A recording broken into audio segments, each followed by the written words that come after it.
ఉమ్మడి ఆదిలాబాద్ జిల్లాలో బీజేపీతో పాటుగా బీఆర్ఎస్కు భారీ బిగ్ షాక్ తగిలింది. మాజీ ఎంపీ స్వయం బాపురావు బీఆర్ఎస్ పార్టీ పార్లమెంటరీ అభ్యర్థి మాజీ ఎమ్మెల్యే ఆత్రం సక్కు హస్తం గూటికి చేరారు.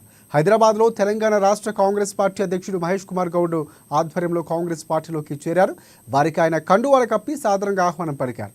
ఆదివాసీ నాయకులైన వీరిద్దరూ గత కొద్ది రోజులుగా పార్టీ మారాలనే ఆలోచనలో ఉన్నట్లు ప్రచారం జరిగింది. ఇక ఇదే విషయంపై పలుమార్లు మీడియా వారిని సంప్రదిస్తే దాటవేస్తూ వచ్చారు. ఎట్టకేలకు ప్రజల అనుమానాలను నిజం చేస్తూ కాంగ్రెస్ పార్టీ కండువాలు కప్పుకున్నారు. గడిచిన అసెంబ్లీ ఎన్నికల్లో ఆసిఫాబాద్ అసెంబ్లీ టికెట్ కోల్పోయి ఎంపీ అభ్యర్థిగా పోటీ చేసిన ఆత్రం సక్కు గులాబీ పార్టీకి గుడ్ బై చెప్పారు. బీఆర్ఎస్ పట్ల ప్రజల్లో ఉన్న వ్యతిరేకతకి తోడు రాజకీయ భవిష్యత్తును దృష్టిలో పెట్టుకుని ఆయన పార్టీ మారినట్లుగా సన్నిహిత వర్గాలు చెబుతున్నాయి.